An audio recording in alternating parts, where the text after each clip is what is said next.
All right, so we are back again. If you're watching this, make sure that you are liking and subscribing. The guest that's next to me is probably going to make you very, very happy. Make sure you're ready. All right, so next to me, I have the one, the only Raman. How you doing? Good, thank you. How are you? I'm really good. What are you actually so nervous for? I'm not. Are you sure? You said that I'll make people happy. You don't think you will? Nah. Okay, well, interesting. I guess we'll agree to disagree on that. Let me just remove this from here. This is actually a poll card. A poll? Oh, are you voting? We're not going to speak about that. We're not allowed to speak about that on camera. It's actually really controversial, stuff like that. But the answer to that is, I'm not going to tell you if I'm going to vote or not. Oh.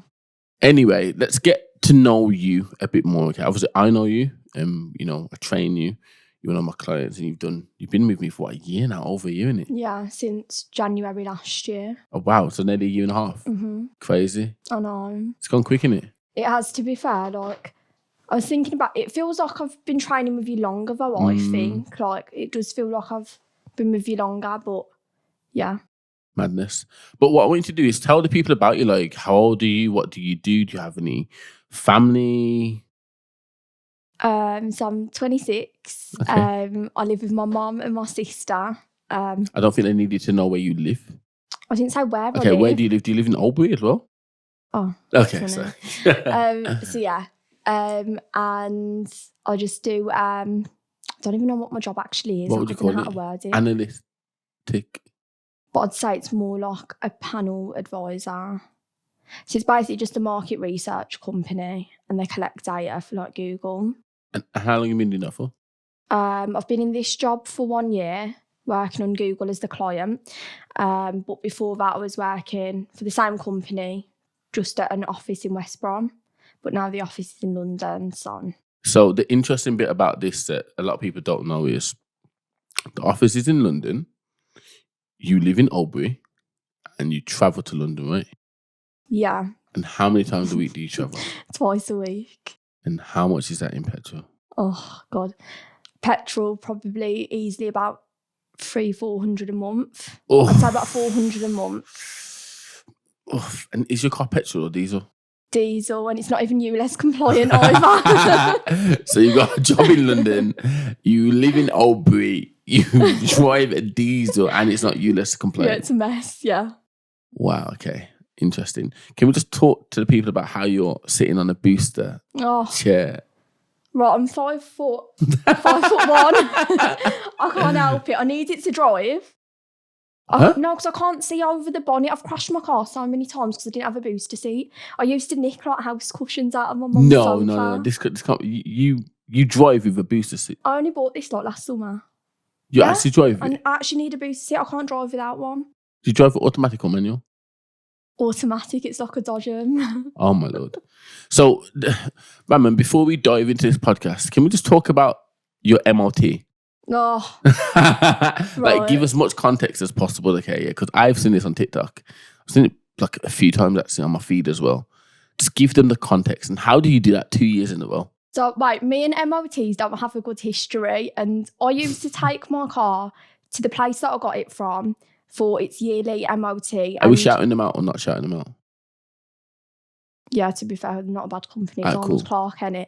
No. Don't shout out Arnold Clark. Arnold Clark gave me a car that blew up on me. I was going to go to them for my next one. No. It was quite good.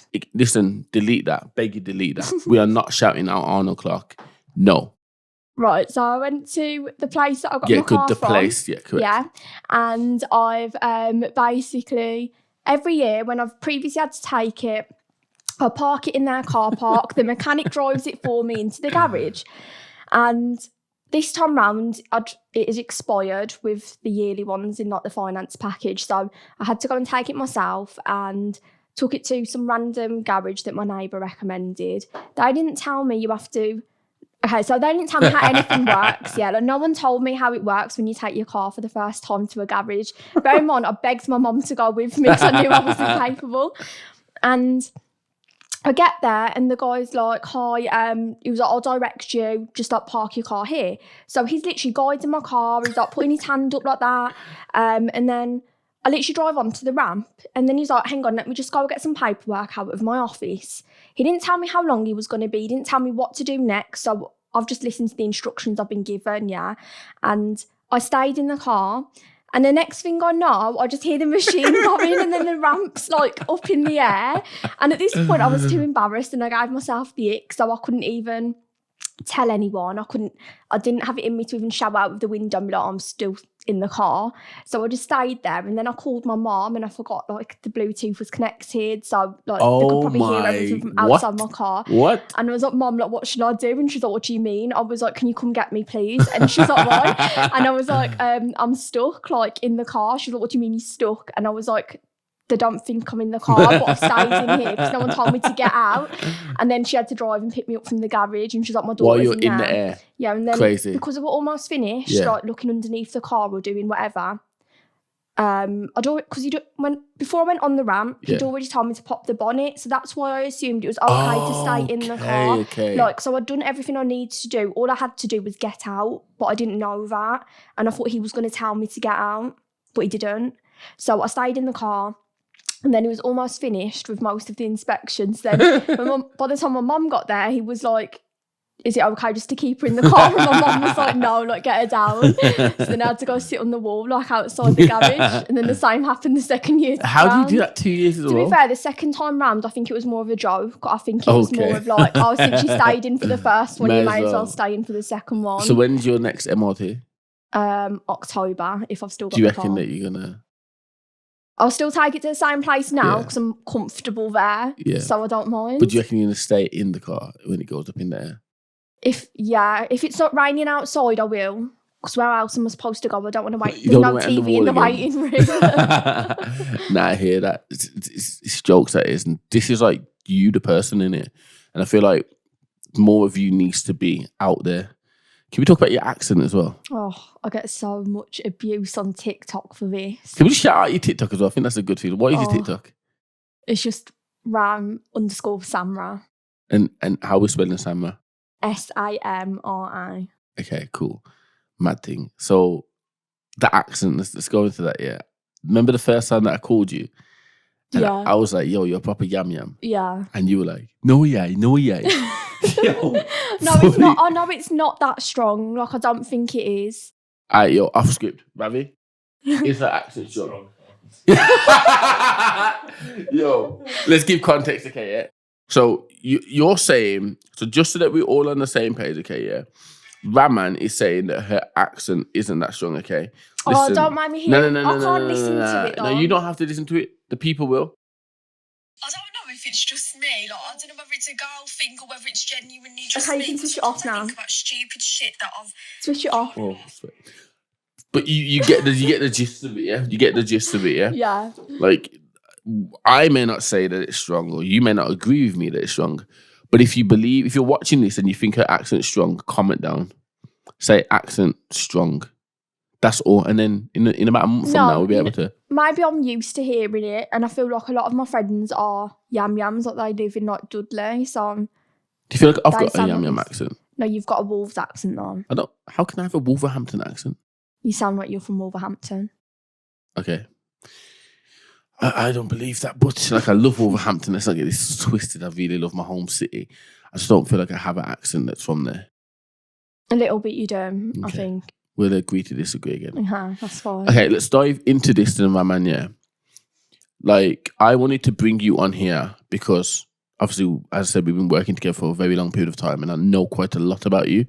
And there's so many things that you bring to the table that can help so many people, especially like women as well, just watching this, that you can just help to educate them and help to like motivate them, especially like if they're in a dark place or if they need like a bit of boost of help. So, you know, let's start about like when you were at your worst. So how did it all begin? Like before we started working together, where was your headspace at? So, like what was a normal day like for you? Honestly, like I was just really, really lost. I think that's the only way I can put it. I don't feel like I felt like I had any purpose whatsoever. And I think the scary thing is, some of the times when I've felt like I'm in a dark place, I haven't recognised that I'm in a dark place, and it's been going on for so long, I've forgotten that I'm capable of actually like being happy, or like what it feels like to be happy. So I've gotten so used to, it's like numbing it to it. Yeah. And it gets to that point because I've gotten so used to feeling like I'm in like a negative headspace that I've not really recognised it, because I've gotten so used to that, and that's where I'm actually comfortable. So yeah, like I think before we started, I'd say it kind of started before lockdown, and through lockdown it kind of got dismissed a lot, obviously because of everything that was going on at the time. A lot of things were closed. Was going through like a different job as well. It was like customer service, so, and it was all over the phone, so a lot of it was, I just found it really mentally draining. I just felt very drained. That's like the only way I'd put it. And then I left work for like 3 months, and then stayed out of work for 3 months just because I couldn't handle being at work. Like I just couldn't handle it. And then found a new job at West Bromwich for the company that I'm working for now. And then I think I'd posted something on my on Instagram. Your story. Yeah. And it was, I'd already put a main post up on my Instagram feed about like disordered eating and how I've struggled with it in the past. And then I'd put something on my story, and then you got in touch with me. It was about gym anxiety, because I used to be so anxious that just the thought of even going to a gym, like I found it really daunting. And it just put me off going.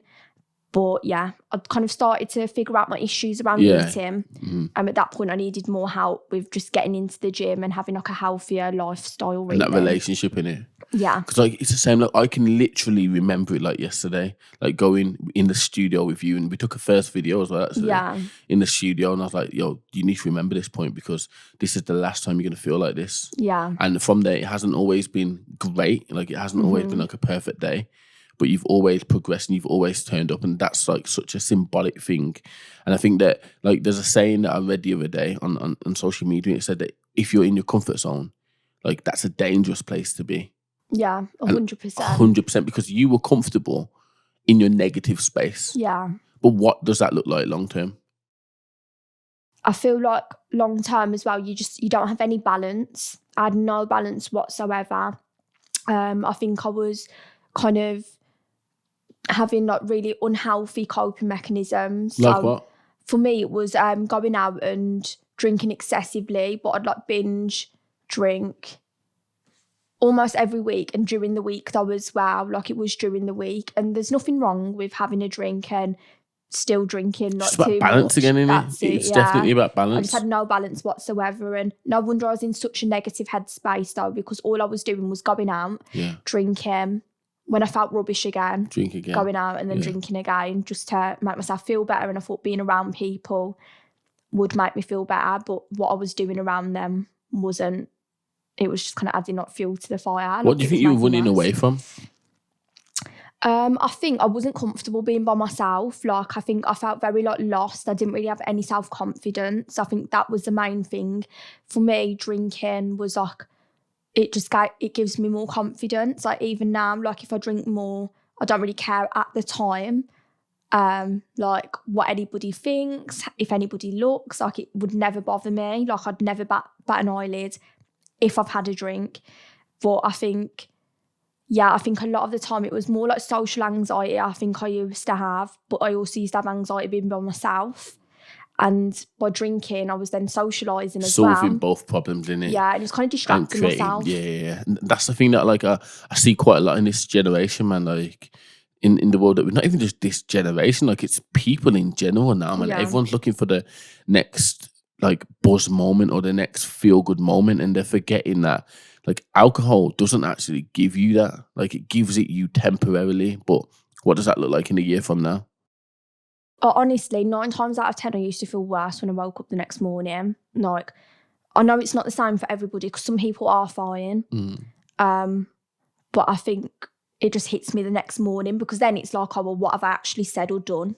while I've drank too much. Like, But the reason behind all of this is you've already spoke about the fact that you had social anxiety, that you weren't confident, and you said that alcohol gave you all of that. So, in my opinion, in that moment, of course, it's going to give you a boost, but anything that goes up must come back down because Yeah. the level was never meant to be there. Like, you don't need to rely on the fact of alcohol to bring out the best version of you. The best version of you is there before the alcohol. yeah. And it's just about creating the right plan to get there. And that's why I feel like in fitness, because you have to be disciplined, even if it's only a little bit, it teaches you so much about yourself. Yeah. And because you stuck to it for a long period of time, like, of course, you're going to know yourself better. Of course, you're going to be more confident. But, like, how do you think that working out actually helps your mental health? So I think it's like taught me things like delayed gratification and stuff like that. Because that's a real thing, you know, like that is actually a real thing in all seriousness. Delayed gratification? Yeah. So basically, it's like knowing that you have to work for something to kind of make yourself happy. Like, you do have to put the work in. Because before that, like, it was just quick fixes, basically. So if I didn't like something about myself, rather than obviously going to the gym or something, I'd look into getting a surgery or something done instead. But yeah, so I think in that sense it's helped. It's also taught me a lot about balance and like self-discipline. So I feel like it has, like, I've never gone into a gym and felt worse leaving than what I did when I walked in.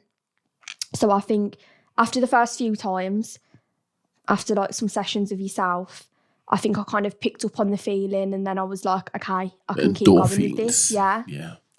So I think it just makes me feel a lot like happier straight after, and I think I just have to keep reminding myself of that, and that's what kind of keeps me that going. feeling, innit? Yeah. And I feel that in the world that we live in, again, like, I have to keep speaking of this, man. More and more people need to experience that feeling. Yeah. You know, like, you can't go wrong working on yourself. Like, it's impossible. And there's a lot of people out here, like, I've been in that same place. I'm sure you have as well, with the conversations that I've had where we've put people before us, but we still aren't operating at even 50% of that time. So how can we be out here helping these people when we need help ourselves? Yeah, I think the hardest part is making yourself a priority and seeing it, like seeing why you need to make yourself a priority. And I think for me, it was, I'd go into relationships or situations and I'd leave it feeling like, I think I'd feel the worst purely because I'd be like, I lost myself in that all over again. And each time I was having to rebuild myself and then lose myself all over again. And it shouldn't, I don't think it should feel like that. Shouldn't be that way. I don't think I should be losing myself that much. That's deep, that is. So, like, yeah, that was basically, I think that was one of the biggest turning points I think that I actually had when I actually looked at why I was feeling the way that I was. That is deep, so, you know. yeah. That's honestly, that's really deep. To say that, you know, whatever you walked into when you walked away from it or when it finished, that you left or lost a bit of yourself is extremely deep, because I can relate to that. You know, it's very easy for us to, like, want to be like that perfect person, but if we don't do the work on ourselves, like, I have a friend called Chev, and, like, one of the first instances when I communicated with her, she spoke to me about, she's done the work. Have I done the work? Like, little things like that. And, you know, these are things like, these are people that you need around you that will remind you that you need to put the work in. Yeah. It doesn't happen. Like, when you spoke about this, the quick fixes. I don't want no friends who are quick fixes. Don't give me that. Yeah. Because if you fix that quick, just know you're going to break it quicker. That's it, yeah. You know what I mean? Yeah. So I'm not in this process called life, or in this position called life, to only be here for a short period of time and waste it. Like, I need consistency. Like, so for me, when we link mental health and the gym, the be all and end all is you have to look yourself in the mirror every single day and say, am I consistent? Did I show up today or did I not? Yeah. I think that one of the biggest problems that I initially faced as well was there's so many quick fixes readily available to you. For example, if I wasn't happy with the way I looked, you can literally just operation. Search for like surgeries. It's so cheap just to go to Turkey and get it done that way. But like, it's all trends as well. Like, I think a lot of it is trends, and I think I was just kind of buying into all of that stuff. I was just too busy looking around me to see what other people had that I wanted.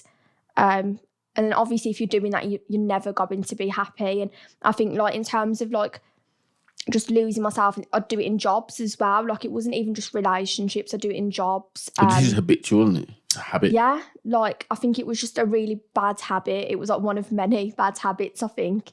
And then I think just after lockdown, that was my rock bottom. Just after lockdown, I feel like everybody does have a rock bottom. And I think that was it for me, because I didn't want to go to work. I spent a whole 3 weeks just lying in bed. Yeah. Didn't want to do anything, wouldn't move, wouldn't go anywhere. My sister even came into my room I told you this at the gym. Yeah. So my sister came into my room like one of the days with my mum, and my sister was like on the verge of tears, and she never cries.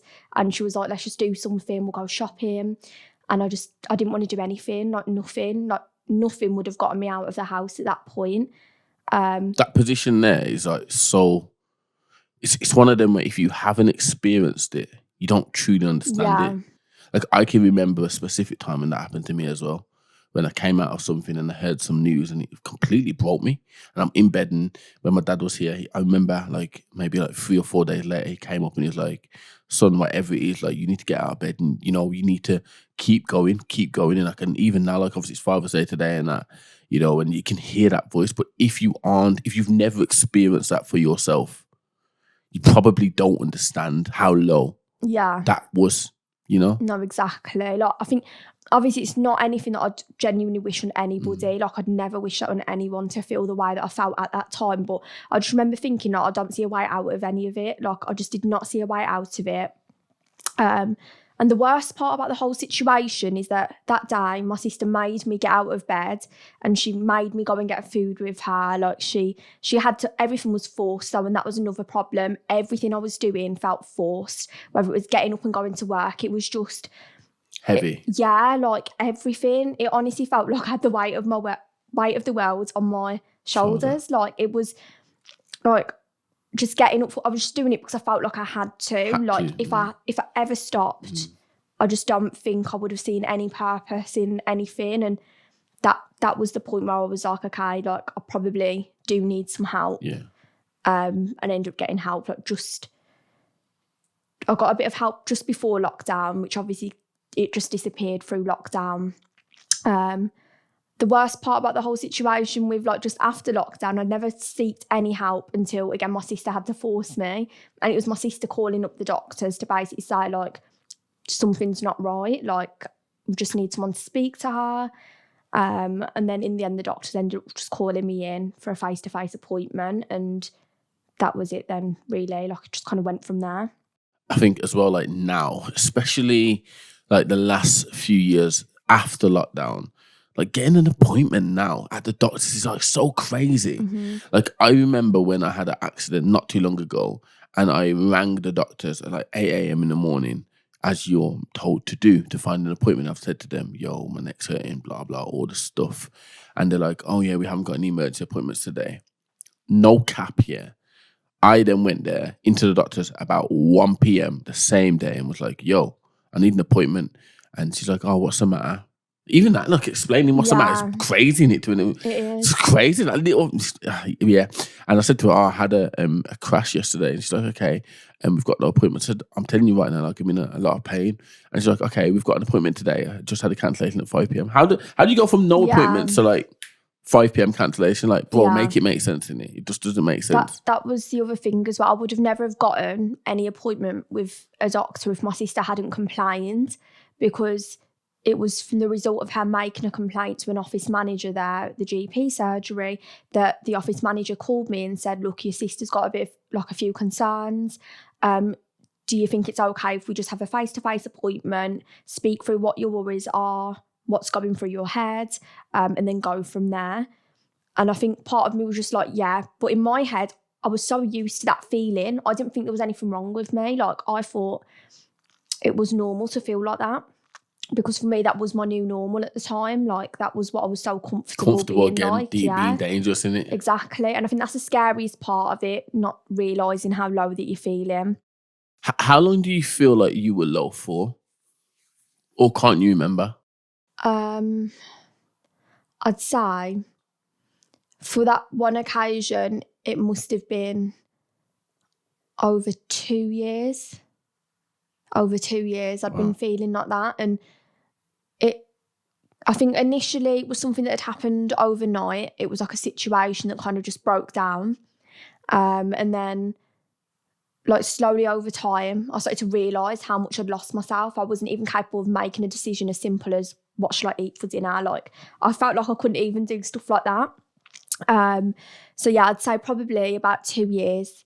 I'd say I must have been feeling like that, because when I say those 2 years were like a blur, like I don't remember anything that happened. Even going into a new job, I don't know how I managed to get myself into a different job. Like I don't know how I managed anything, like looking back on it. I was just doing everything for the sake of doing it. There was like no purpose behind anything. It's crazy. It's literally crazy. Like so crazy. So crazy.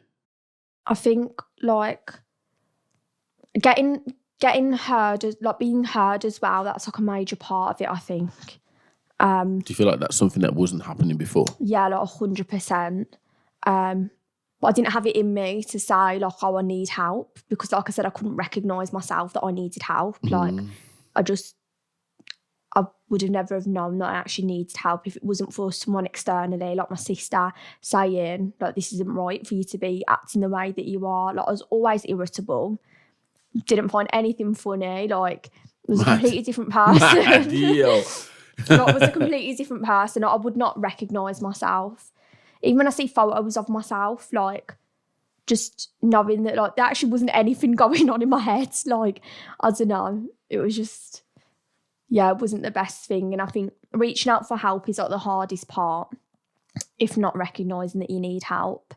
It is, isn't it? Yeah. It's such a scary place to be. But you know that if you want to, it's like the way that I look at the question of should I ask for help or not, the question that I give back to people is, well, what are you doing? They'll tell me what they're doing. I said, well, how's it going? When you really answer that, you know that you need help or you don't need help. Yeah. Because if you've been doing something for a long period of time and it's not improved, it's not getting better, and it's probably getting worse, then you need help. Yeah, 100%. You know what I mean? Well, what do you think is like one of the most misunderstood things about yourself?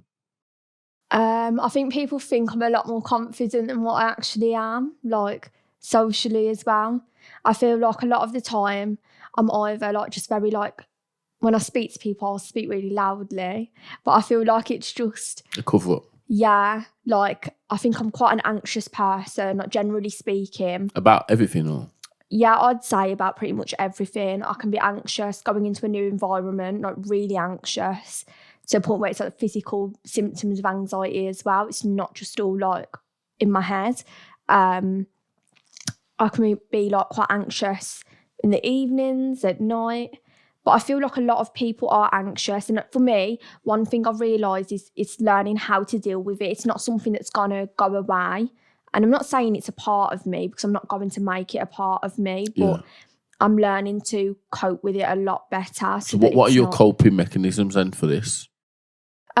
So first of all, staying away from alcohol, because that was heightening my anxiety massively. But you recognise that, didn't you? Yeah. And that's a massive step as and well. It's okay every once in a while, but I've learned I can't do things in moderation. I really struggle to do So you're like anything. an all or nothing person? Yeah. And it's good in some aspects, but it's also got its negatives as well. So yeah, I'd say one of them's just staying away from alcohol as much as possible. Every once in a while it's not going to kill me, like it's not. But I've just got to go into it remembering that there's a chance you're going to feel really rubbish the next day.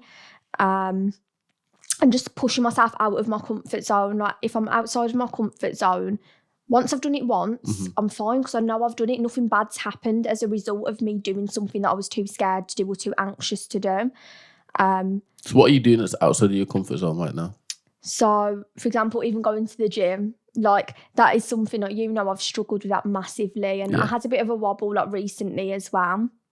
And I think it was only a few weeks ago, like I was just like, okay, I need to do it, because if I'm not doing it, I'm wasting your time, my time, my money as well. It's just a waste. And I thought, okay, I've just got to do it. If I don't do it, I've got to cancel like having any coaching and everything needs to go.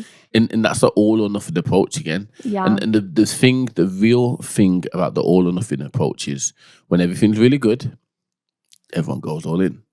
When everything's really bad, everybody goes all out. Yeah. And I spoke with one of my clients about this recently, and he says that the real boss, no matter the feeling, will still be able to make the right decision. Yeah. And that is such a massive key.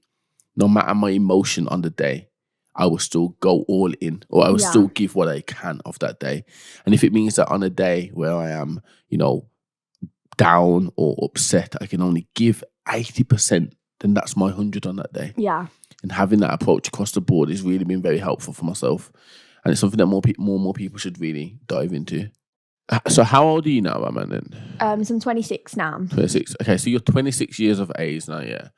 Like, is there anything that you wish you had done sooner? Yeah, so I think if I'd gone to therapy sooner, I think that would have been a massive help. Because I stayed with therapy for, I think it was just over a year. When did you start therapy?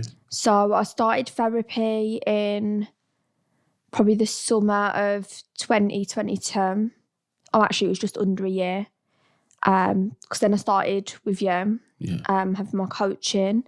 And then after a few months into coaching, I felt like I no longer needed to have that therapy anymore, because it wasn't as accessible as I wish it was. Like, I wish it was more accessible so more people could do it, but it wasn't. In terms of it was so expensive for me to be doing that along with everything else as well. Like, it was just a bit too much, and I kind of got to a point where I was like, I don't need it all the time, but it's okay because I know it's there. Yeah. If I want to go back to using it as a tool, like every once in a while. So yeah, that was it. So you wish you started therapy earlier. Like, I hear that so often in the gym. Like, so often, especially like because I coach a lot of people. Like, a lot of them are even now having therapy, and they could be like 40, 45, 50, or they've done it but they didn't stick at it. And I think it's so underrated. Like, Yeah. the minute that people can understand that they need to talk to somebody that is educated and isn't going to judge you, it's a game changer. That was it. I think for me, the biggest part of it was because it was talking therapy I had. Like, I get that there's different types of therapy for different people as well. Different things will help different people. For me, it was talking therapy that I needed. I just needed to get everything off my chest and learn healthier coping mechanisms. But from that, having someone listen to me where there was no judgment, they didn't know me, didn't know anyone I was talking about within my sessions. I think that was what I needed. It was just having unbiased, just an unbiased opinion, basically, an unbiased view. And having that perspective, it was a different perspective for me, which I really needed.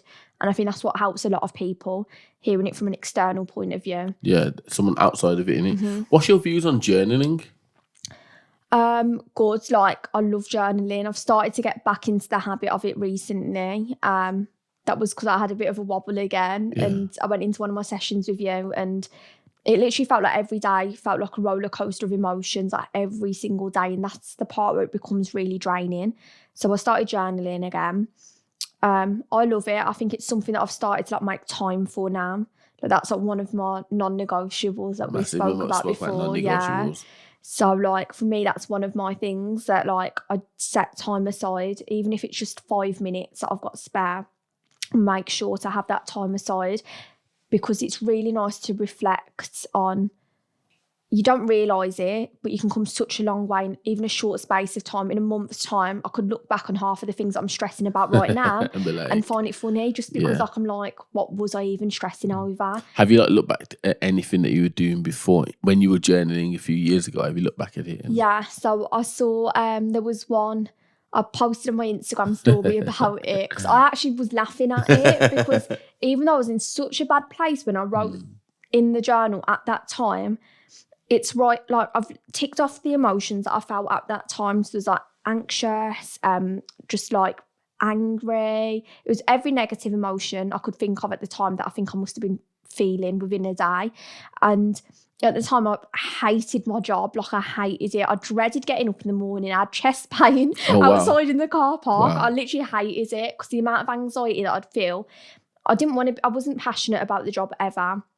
There's certain aspects of it that I liked, but it wasn't enough to keep me there. And again, I think because I was in such a bad place, I just knew I needed to leave. And Is that all or nothing? yeah, so when I looked in the journal, like there's like one day, I think it's like 24th of May 21, Mad. and I was like, today's main goal is to just get through the day and think about if I want to leave the job.